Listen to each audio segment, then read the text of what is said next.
welcome back to my channel. Today I'm going to be making broccoli cheddar soup. It is Saturday night, it is snowing, it is cold, my husband is at work, and I am craving some yummy soup. So this is one of my favorites. It's really easy to make. You're going to need flour, carrots, a big ol' onion, some broccoli, butter, nutmeg, salt and pepper obviously, which I'm going to put over here.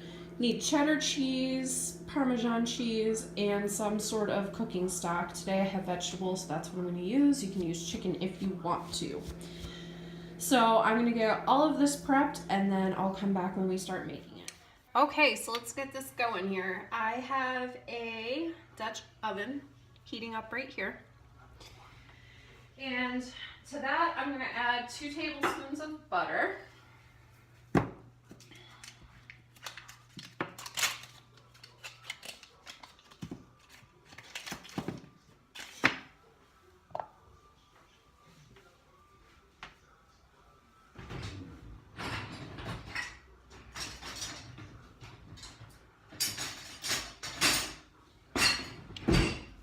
I'm going to turn this up a little bit. And I'm just going to melt this butter.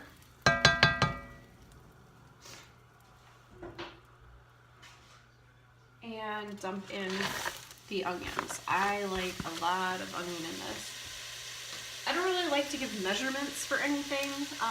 I feel like as long as you know the general recipe, you can tweak it however you want it, because I can say add a cup of onions here, but someone's not going to like a cup of onions and they're going to reduce it. So I feel like as long as you know the ingredients that go into it, you can up it or down it or omit, you know, wherever you want. So I'm not a measuring type gal. I like to taste things and make sure that I like them. So to this, I'm just going to add salt and pepper.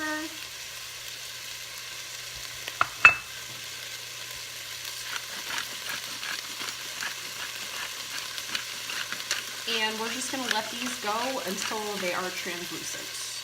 So now that the onions are translucent, I'm going to add 3 more tablespoons of, or actually 4 more tablespoons of butter. This takes 6 tablespoons.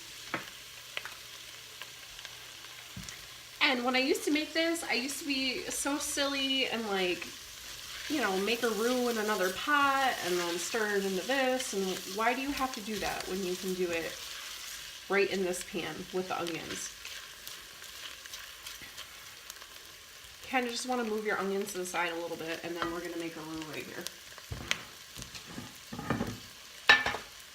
So this calls for 1/4 cup flour. I think I want to say that this would be the only place that I would be kind of precise with this, because 4 tablespoons is 1/4 cup.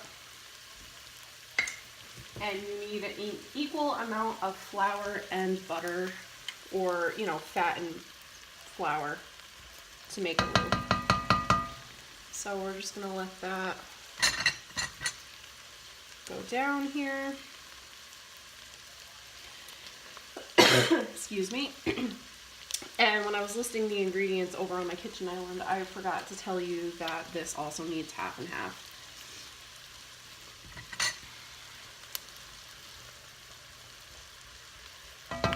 So I'm going to go ahead and put 1/4 cup of flour in there.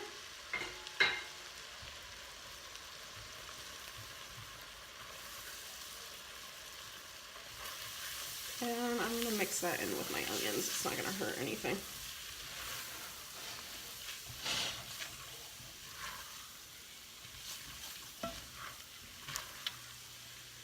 And I have this just below medium heat. And we're going to open up our vegetable stock here. And when I pour this in, I'm going to alternate between my vegetable stock and my half and half.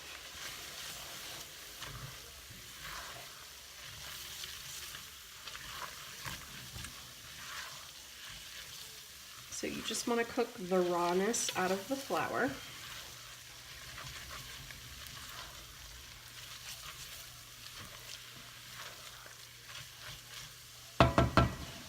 And what this is going to do, it's going to help the separation of the cheese and the stock and the half and half and all that stuff, and it's just going to make one nice creamy smooth mixture.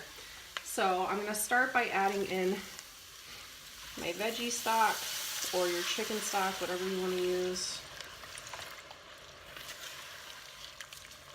See how this automatically makes like a thick, yeah, there we go. This is what making a roux does, guys. All right, so I've got my vegetable stock in there. Now I'm going to alternate and put in half and half. And I'm flinging half and half everywhere. I should be using a whisk, but I'm not. And you want a whole box of chicken stock or vegetable stock, and you're going to use 2 cups of half and half.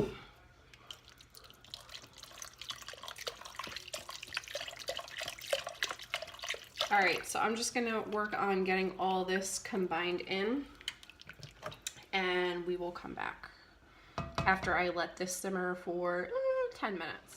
All right, so this has just been barely simmering for about 10 minutes now. You don't really want to put this on too crazy because this is a milk product and this will boil over very, very fast if you do not watch it. So now I'm going to take my little grater here and some nutmeg and just grate a scant amount of nutmeg into this. Enough to taste it, but not enough to really overpower anything. I just like that little, what's that in the background?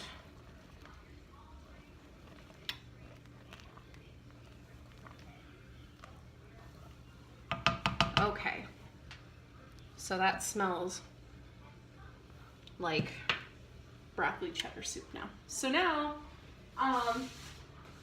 I'm gonna add in my carrots and my broccoli. Usually I would chop the carrots matchstick style like this or like julienne. Ain't nobody got time for that today. So I just chopped them up in little bits so they'd cook quickly. Like, yeah, little bits. Frankly, that was just way too time consuming for me today and I had no interest in doing it. So that is 4 pretty good sized carrots that I put in there. And then this is about 6 cups of broccoli. And because that is, of course, the star of the show, I have some pieces that are really big. I have some pieces of stock that are really small. I have some really tiny florets in here. So I just do all kinds of different sizes. Some of them will break up into the soup. Some of them will stay whole. I just like the different textures. So this is all we're gonna do here for 20 minutes. You're gonna let this simmer just like this and let all the veggies cook. We have been simmering away here for about 18-ish minutes. The broccoli is cooked now. And the last step here is to add in the cheese. I strongly advise against using shredded cheese, but the only thing that I have right now is shredded cheese. My husband ate the block of sharp cheddar that I was going to use for the soup, so we're gonna have to use some shredded cheese. Shredded cheese from the store comes with a lot of chemicals on it that stops it from clumping together in the bag, which actually has an adverse effect on when you're trying to melt things into a soup and or other things, and it kind of has a tendency to separate a little bit. So I'm hoping that this will not separate. And I'm going to add in a little bit of shaker Parmesan cheese because I like it. And I'm also going to add in some stinky cheese that I had left over in my fridge. This is some Pecorino Romano. add that in. I like the sharpness that a little bit of stinky cheese gives. And I am gonna go ahead and dump more cheddar into this. I do like sharp cheddar. You can use Colby, Monterey, whatever you'd like.